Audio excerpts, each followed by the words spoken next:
Shema, Yasha'Allah, Yahweh, Allahayanawa, Yahweh, Chud.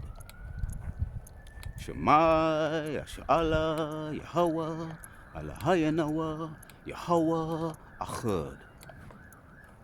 Shema, Yasha'Allah, Yahweh, Allahayanawa, Yahweh, Chud. Hear, O Israel, Yahweh our power, Yahweh is one. All right, back at you with another lesson. So what we have today, the lesson today is just focusing on the calm before the storm. And we're going to give all praises to Yahweh Ba'ashem, Yahweh Shai Ba'ashem, Harakak Wadash. Double honors to our elders and our apostles of Great Millstone that taught us this truth, and salutes to all you sincere out there. We're in the time of Jacob's trouble, apostates, sellouts and agents. And right now we're in the time of the calm before the storm. The calm before the storm, and after a storm, that well-known saying, there is a calm. But first, it's getting crunk out here, things are kicking off. And there will be a calm when Yahshua Allah, right, get back their rightful position, being put back in their right position by Yahushua, who's going to get his first going to get his lick back, Yahushua, after what he went through, Revelation chapters 1 and 7. He's going to bring them before me, all those that pierced him. So he's going to get his lick back. That's the ultimate storm. Right now we just have the skirmishes, right? It's not just rumors. According to Matthew, all of the Gospels, Matthew, Mark and Luke, we're in that time now. What Yahushua said we'll start to see before his return. And then he's going to return, but no one knows that day or hour. So it's about us right now, increasing our faith. We're seeing the prophecies in lifetime. That's another thing that increases our faith, when we start to see those prophecies fulfilling, and other things that what we do, what our responsibility is to do to keep our medicine strong via those prayers, the fasting, doing, starting your chores, fulfilling your assignments, your chores, your spiritual chores. That all takes place, that all builds up our faith. Faith in the Hebrew, the Amawana.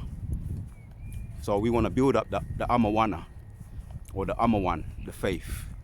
As Yahushua said, if you have that faith, Matthew 21:21, you will do greater than what he did.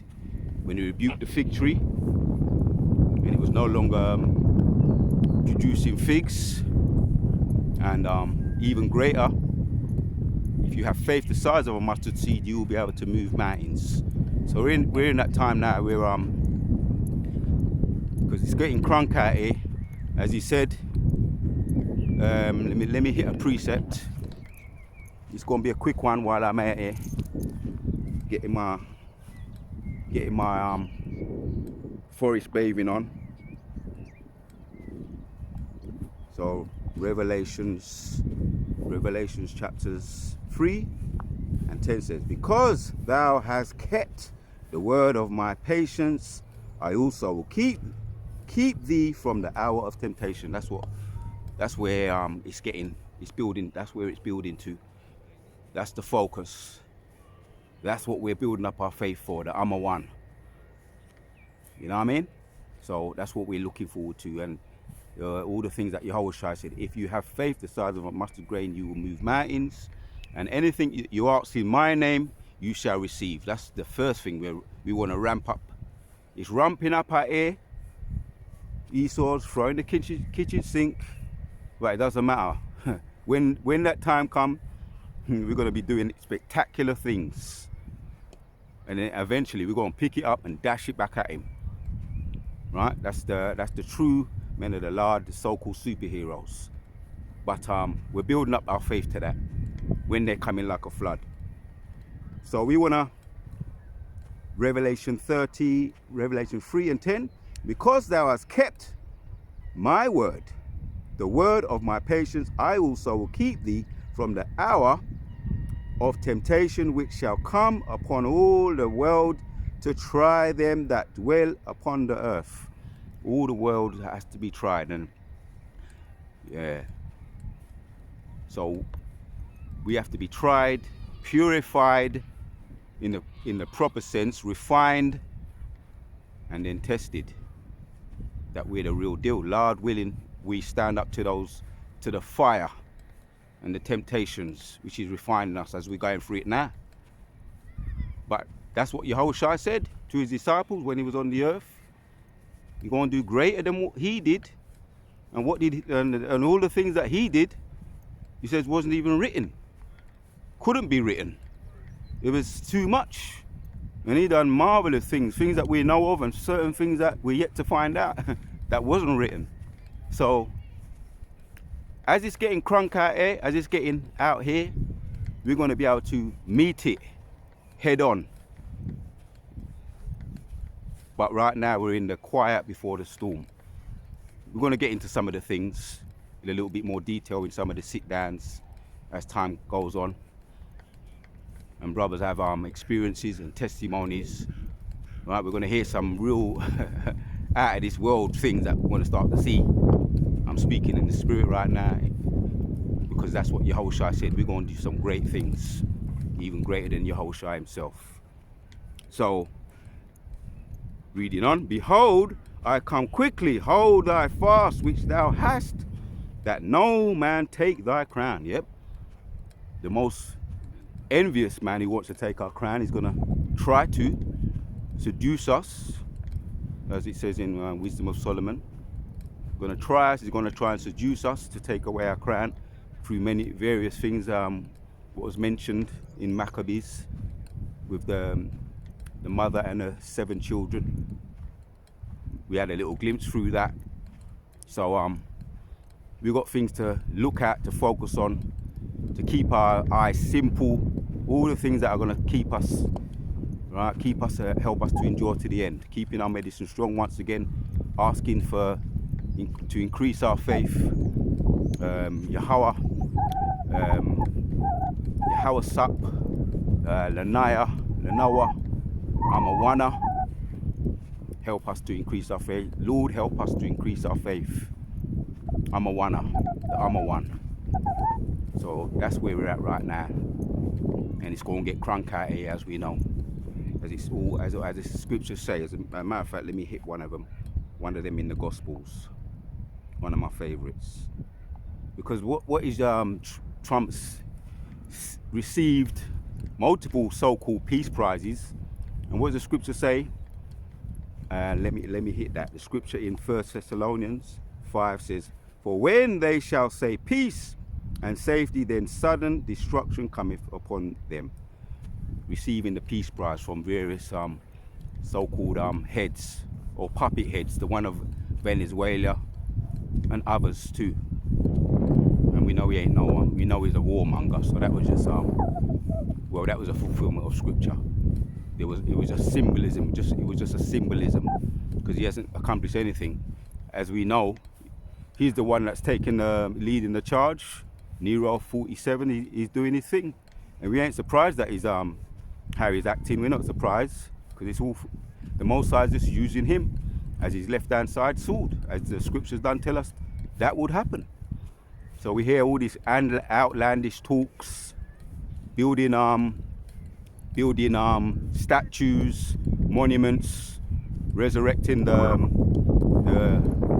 buildings of the Romans, the ancient Romans back today.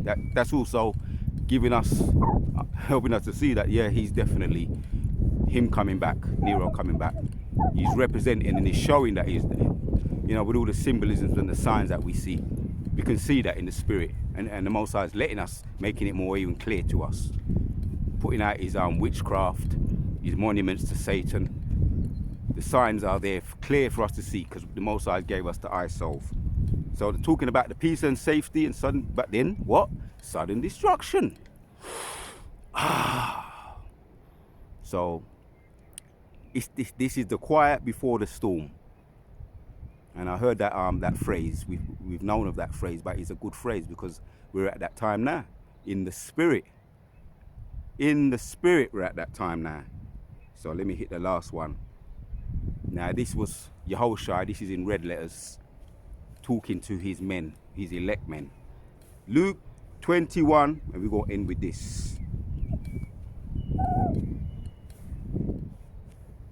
25 says, and there shall be signs in the sun and in the moon and in the stars. Right at the turnover of the beginning of the year, you know, around the Pesach, we saw signs.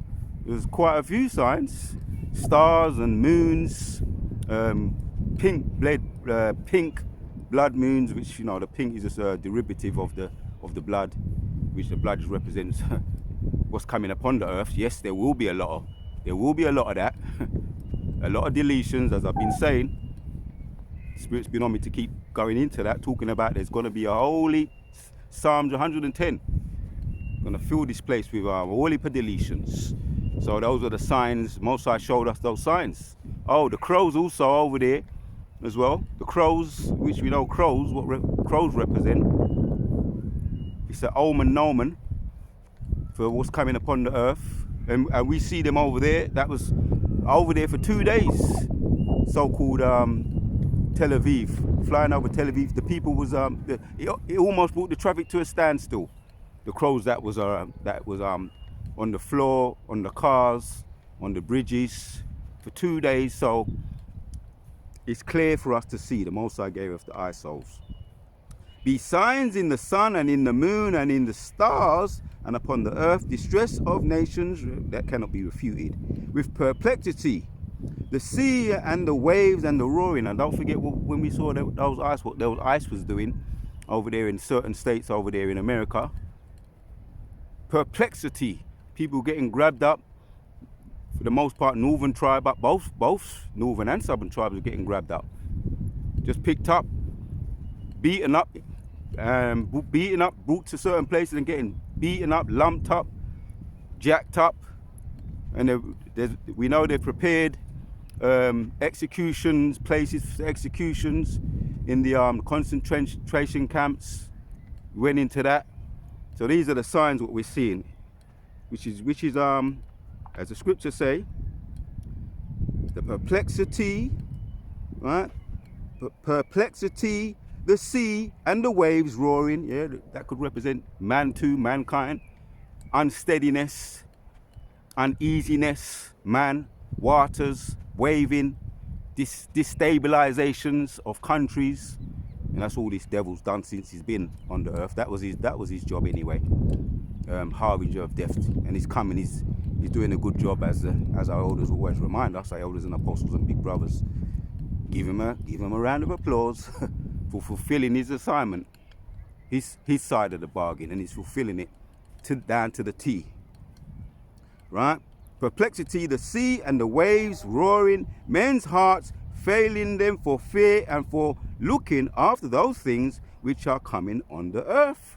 Right? We've seen the TikTok videos, we've seen the man and the woman, them are baal. They're bawling because of their circumstances. They're no longer getting, what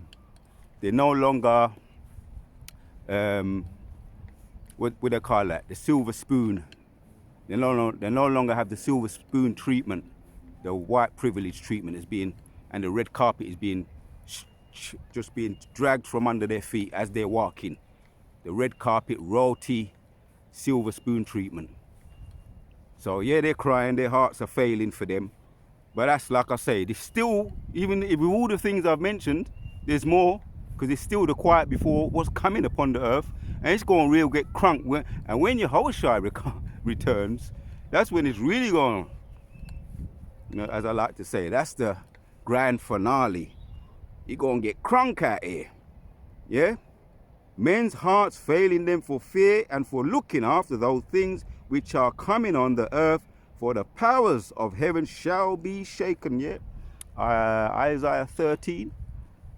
Right, that's the Most High, Yehoshua. He's going to shake everything up. Right, but first he's going to let them go in the earthly WW3. Right, which we know the fulfillment of Revelation chapters 17 and 16. The beast shall hate the whore. Right, the NATO and EU nations They've got the whore fixed in their sight, and they're spitting defiance at the whore, right? Which the whore is Babylon. They're spitting the defiance on Babylon, all the EU nations and the NATO nations, spitting their defiance, but soon it's not going to be just words, it's going to be fire, right? Which the fire represents the intercontinental ballistic missiles, and don't forget the lasers that are going to come from the Yahushua's return, so-called UFOs, which are the chariots of the Lord. So yeah, this is the quiet before the storm. All the things I mentioned, we're still in the quiet. But there will be a calm. But first we gotta see it get hot out here and crunk. It's gotta get crunk first before the calm. But we're in the calm before the storm. So here's the last couple of verses. And then shall they see the Son of Man coming in the cloud with power and great glory. Yep. That's when we're going to do what? What we going to do? And when these things begin to come to pass, then look up and lift up your hearts. Yeah, lift up our heads, but then it's going to have an effect on the heart. You know? It's going to have an effect on the heart. Lift up your heads, for your redemption draweth nigh. So I just wanted to make that point today, put that out there in the vibration for you, Akim. Continue to build up your your faith, right? And I'm applying that to myself first and foremost. Keeping our meditation strong on all levels. With the power and the spirit of Yahweh Hashem Yoshai, the word of Yahweh Hashem Yoshai, we are on to the next.